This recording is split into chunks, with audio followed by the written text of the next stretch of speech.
Shalom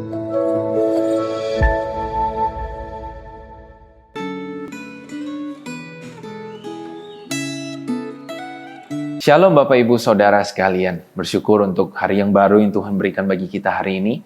Mari kita berdoa terlebih dahulu sebelum mendengarkan firman Tuhan.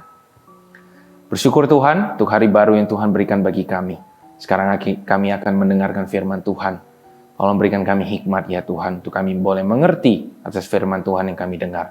Dalam nama Tuhan Yesus kami berdoa. Amin. Bapak Ibu Saudara, saya yakin di tahun 2022 ini kita bisa kembali merayakan Natal semeriah dulu, ya kan?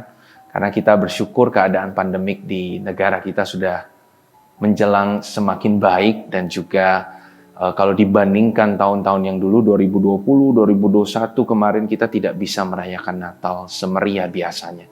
Saya yakin di tahun 2022 ini sudah banyak orang yang berani untuk membuka rumahnya untuk mengundang orang datang merayakan Natal bersama-sama. Saya juga sudah rindu ya rasa-rasa seperti itu. Nah, ketika kita mengundang orang datang hadir di rumah kita, Bapak Ibu, kita tentu akan mempersiapkan rumah kita dengan baik, ya kan? Kita akan membersihkan rumah kita. Kita akan membuat rumah kita senyaman mungkin dan juga kita akan menyediakan makanan yang terbaik. Kita melakukan semua itu sebagai tanda hormat untuk tamu yang akan hadir. Semakin tamu itu terhormat, semakin tinggi juga persiapan yang kita lakukan. Betul? Nah, jadi saya tuh terpikir Bapak Ibu dengan hal ini ya. Itu manusia yang hadir, kita juga sudah mempersiapkan sedemikian rupa. Bagaimana kalau kita mengundang Tuhan hadir? Kita ini secara tidak sadar seringkali mengundang Tuhan hadir di dalam rumah kita, ya kan? Di dalam doa pribadi kita, kita ingin Tuhan itu hadir di tengah keluarga kita.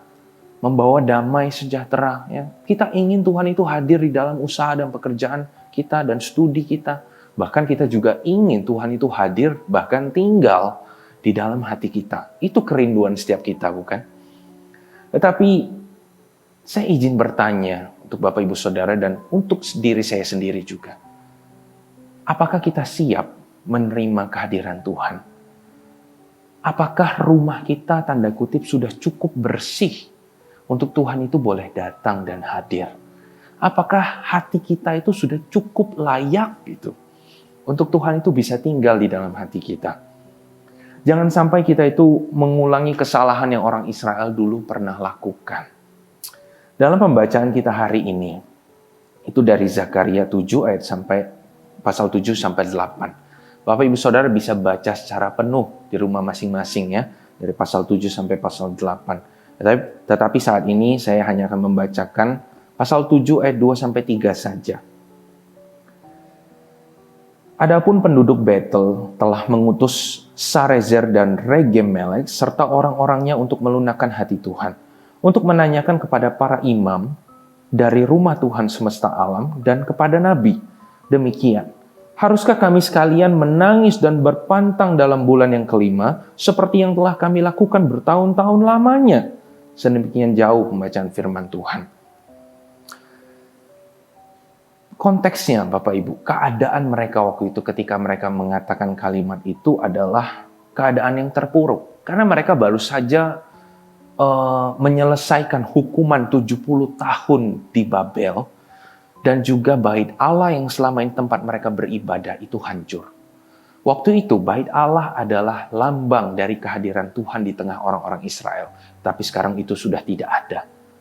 Mereka itu sudah lama merasa ditinggalkan oleh Tuhan. Maka mereka mengeluh dan berkata kepada para nabi dan para imam waktu itu, apakah kami ini perlu menangis dan berpuasa lagi untuk Tuhan itu mau hadir bersama-sama dengan kami?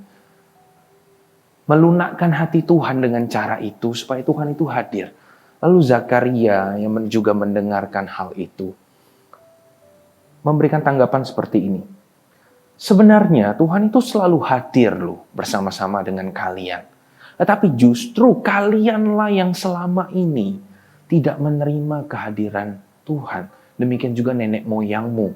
Itulah kenapa sampai ada penghukuman 70 tahun itu. Kalian itu memang ingin Tuhan hadir. Oke, kalian ingin bait Allah itu dibangun kembali. Tetapi apakah kalian itu siap untuk menyambut kehadiran Tuhan, menyambut kerajaan Allah itu hadir kembali? Zakaria bertanya kepada mereka. Jangan sampai kejadian 70 tahun yang lalu sebelum penghukuman itu terjadi lagi saat ini. Saya teringat dari kisah ini kepada kisah Injil ketika Tuhan Yesus hadir di bait Allah. Ketika Tuhan masuk ke dalam bait Allah, dia melihat bahwa bait Allah itu penuh dengan penyamun. Ya kan? Maka Tuhan membubarkan orang-orang yang berjualan waktu itu, dan tanda kutip Tuhan itu membersihkan bait Allah itu dari kotoran-kotoran yang ada.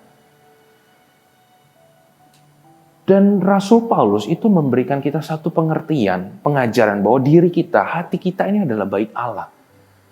Nah, kalau kita mau jujur Bapak Ibu Saudara, kita sendiri sebenarnya juga belum siap, bukan? Untuk Tuhan itu boleh hadir di dalam hati kita. Hati kita ini bait Allah, tetapi di dalamnya masih banyak para penyamun yang duduk berjualan di dalam hati kita, ya kan? Hati kita tidak cukup bersih. Selama bertahun-tahun kita sudah menjadi orang Kristen, tetapi hati kita tidak cukup layak untuk menerima kehadiran Tuhan itu sebenarnya. Tapi syukur kepada Tuhan. Tuhan itu mau datang di dalam hati kita, hadir di dalam hati kita, di dalam hidup kita. Itu bukan karena kita itu sudah bersih, tetapi justru Tuhan itu hadir, kehadiran Allah itu untuk membersihkan hati kita. Untuk membersihkan rumah kita, untuk membersihkan usaha kita yang tanda kutip masih kurang bersih. Maka pengertian untuk kita siap menerima kehadiran Tuhan bukan hanya siap dalam arti kita sudah cukup bersih belum hati kita. Bukan. Tetapi siap di sini maksudnya siap nggak hati kita itu kalau Tuhan hadir terus Tuhan bersihin. Siap nggak rumah kita kalau Tuhan hadir, Tuhan akan bersihin, seperti dia membersihkan bait Allah waktu itu. Tuhan Yesus pernah melambangkan kehidupan kita itu seperti anggur, ya, pohon anggur.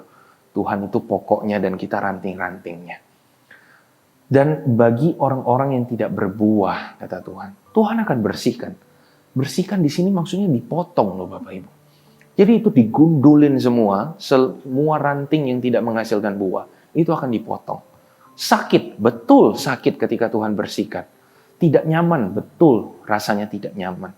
Tetapi ketika semua itu terjadi dan kita lewati bersama dengan Tuhan, Tuhan membersihkan hidup kita dari segala dosa yang mungkin selama ini masih kita pelihara. Nantinya kita akan menghasilkan buah. Pokok anggur, ranting-ranting anggur itu yang dipotong. Ketika mereka tumbuh, mereka itu akan menghasilkan buah, Bapak Ibu. Nah, maka sekarang pertanyaannya, siap nggak kita menerima kehadiran Tuhan? Siap nggak hati kita, rumah kita, keluarga kita, studi kita, usaha dan pekerjaan kita? Siap nggak kalau Tuhan hadir?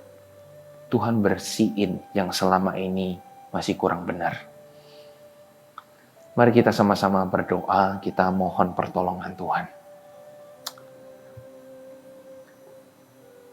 Bapa, kami bersyukur untuk peringatan yang Tuhan berikan bagi kami pada hari ini.